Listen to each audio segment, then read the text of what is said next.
It's a tough one to explain, really. I mean, how do I explain to you that it feels like there's this this monster that's trying to crawl down my throat, and it's trying to get sort of like between my flesh and my skin, and I can feel its claws trying to rip out of the ends of my fingers. Because that obviously sounds a bit...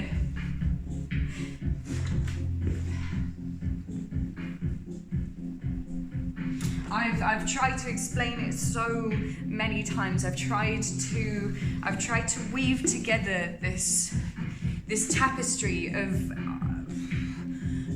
similes and metaphors and cultural references, and just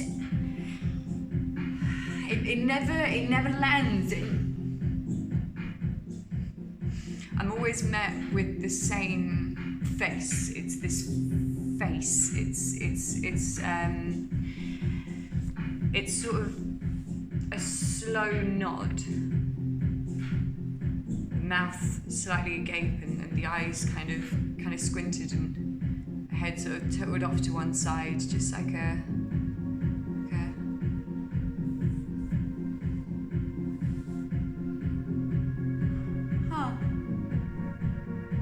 or like a, oh, okay.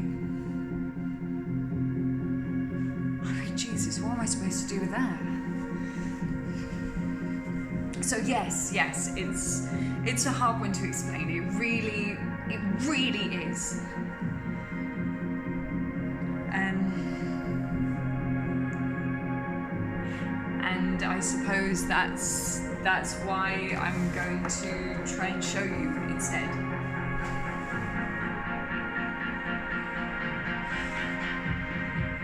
It's always the same. It starts as sort of like an ache in my stomach. It's not a stomach ache. It kind of feels like the stomach is like twisting, like it's twisting around itself, and then it moves up into the chest. It's like there's no space in the chest, like it needs more room outside of itself, and then it moves up into the throat. It's like the throat sort of swells, and paired with the head that feels like it's been put on wrong, like it's been wound on with an elastic band, and it takes all of my effort to try and keep it facing forward. And then it's into the arms. The arms feel like they're ready to just slide off of the bones, and the hands just grasp, they claw at anything, something to hold on to.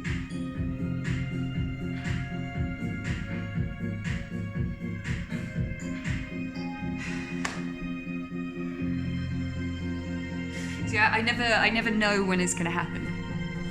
I can never tell when there's going to be sort of a twinge.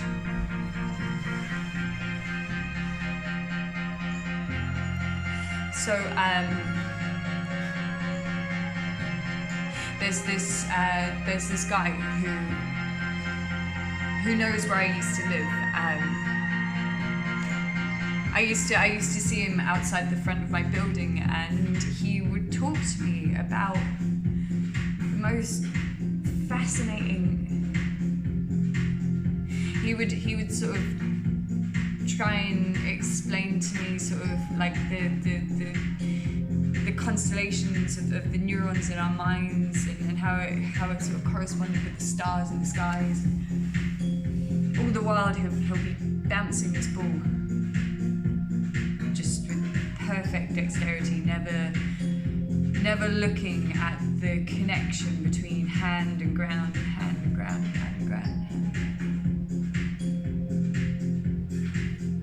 But you know, sometimes the conversations wouldn't be so fascinating. Sometimes they would just... And this man knew where I lived. And I would be grateful a lot of the time to have had these conversations, but also just as grateful to be able to just seal myself in shut with the door that led to the outside world, where it just locked automatically and I could just be held there in that safe space to know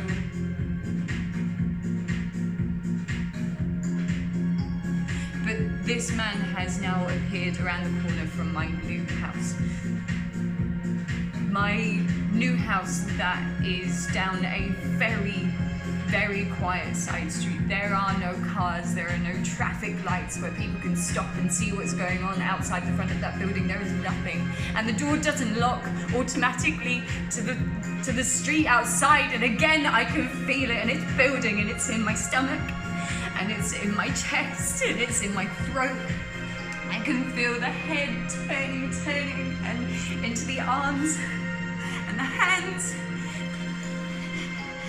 and the stomach, and the chest, and the throat, and the head, and the arms, and the hands, and the stomach, and the chest, and the head, arms, hands.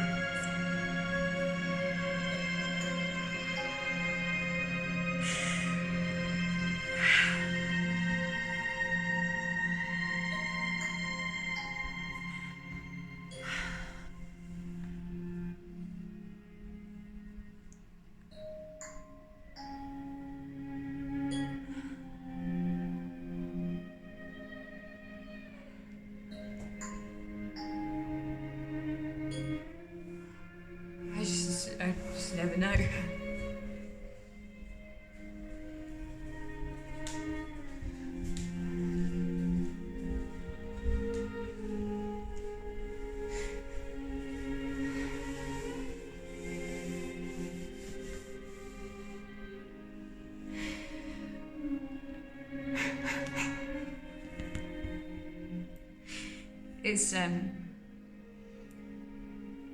It's been there all day.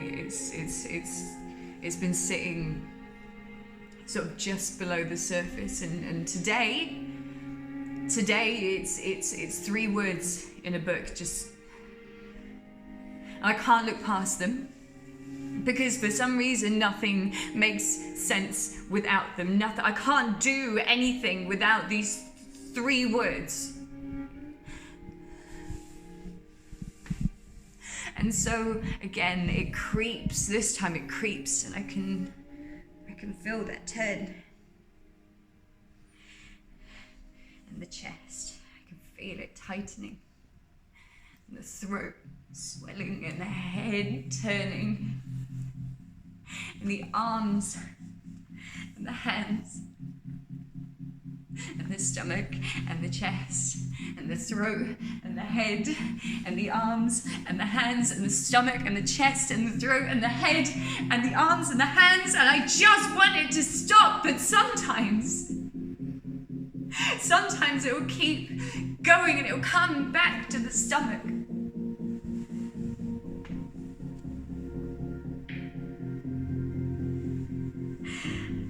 Sometimes it can latch onto the spine. And it feels like the spine is going to rip right the way through me. It holds me here. I wait, until finally it's back into the stomach.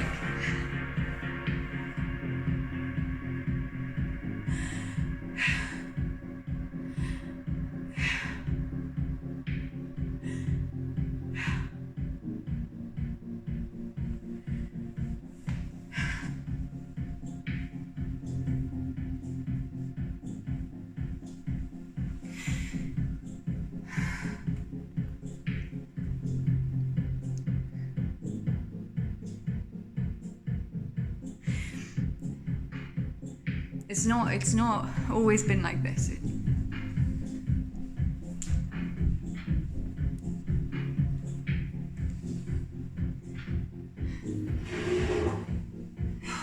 I used to see this as almost like like a superpower. When I was younger, quite a lot younger than now. I mean, I must have been about 16 or 17. I was in my first sort of proper relationship, or at least what I thought was. But it's a different kind of relationship where you try to understand another person in a completely different way. You want to understand their mind and their body, and you pour your mind and body into trying to do so. And he always used to ask me if I could sort of massage his back. And I swear I could feel through my own back all of the creases and all of the knots. All I wanted to do was just smooth out all of those rough edges for both of us. Relieve both of our pains, that just right there at the edge of my fingertips.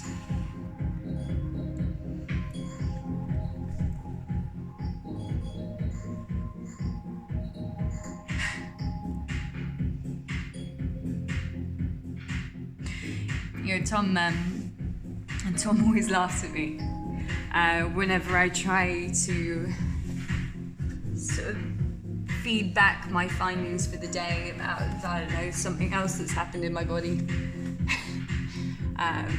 Not always bad, sometimes just trivial, just, you know,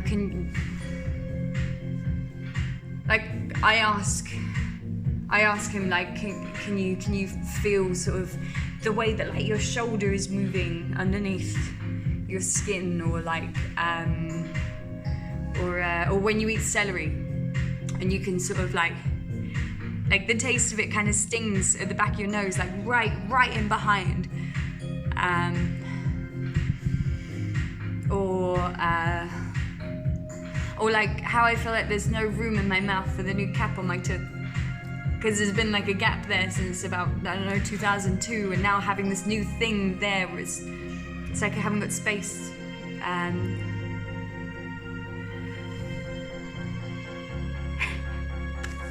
So yeah, no, it's no surprise then that my body has chosen this as its form of communication, because that's the way that it knows I'm listening, right? Because it knows that I can feel it in this big silvery sort of spider's web. I can feel all of these little strands just sort of being plucked. So it knows that I can hear.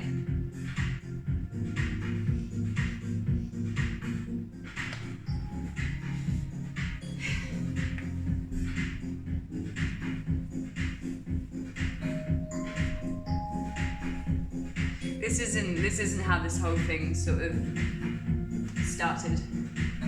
You'll be happy to know, because trust me, it makes a lot more sense now. You know, I started with trying to weave together this tapestry. I was so proud of it, just looking at it sort of glimmering in this space. But I didn't realise that actually this tapestry that I've been toiling away at was not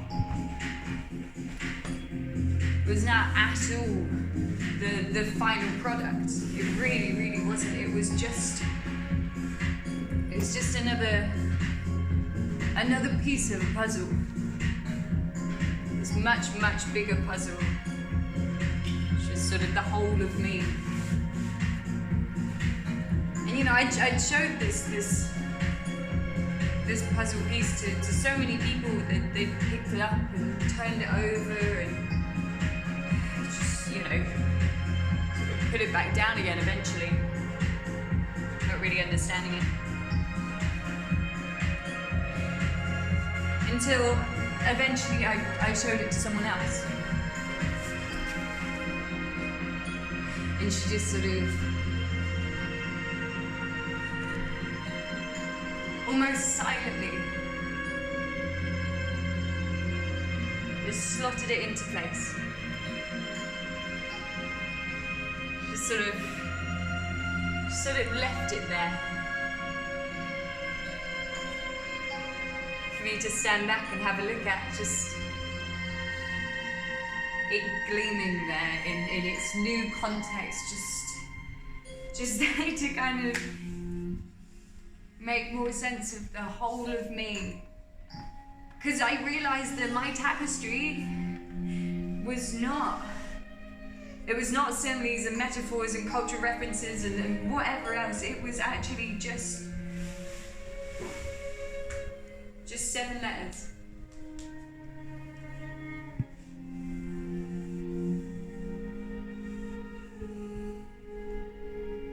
This, I don't know, it's not what it looks like.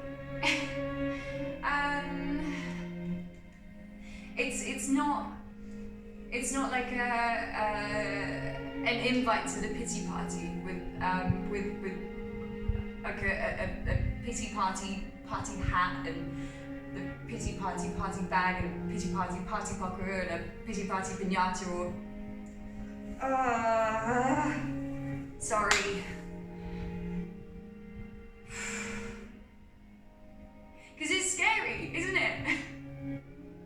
It's a big, scary word. 7 letters, but a big, scary word because it's used to talk about other people, isn't it?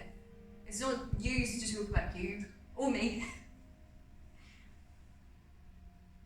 But maybe that's just because you don't know what it is you're looking for. And that's completely fine. It's completely fine. And so yes, this is an invitation. It absolutely is an invitation, but it's an invitation to refine your search, to really know what you're looking at, to look at yourself again with all of you,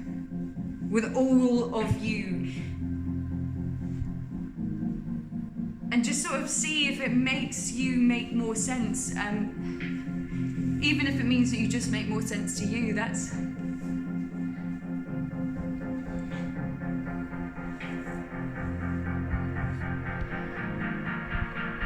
You know, it's kind of been like finding that you have,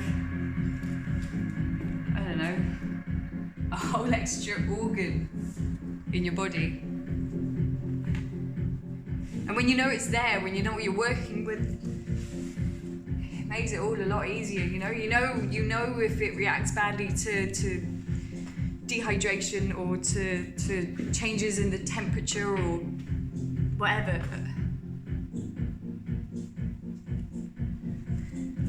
We've got this regular at our pub, and she always says about putting on your big girl pants. Sounds silly, I know, but it's that thing of just being you, just like being all of you, and just sort of being ready.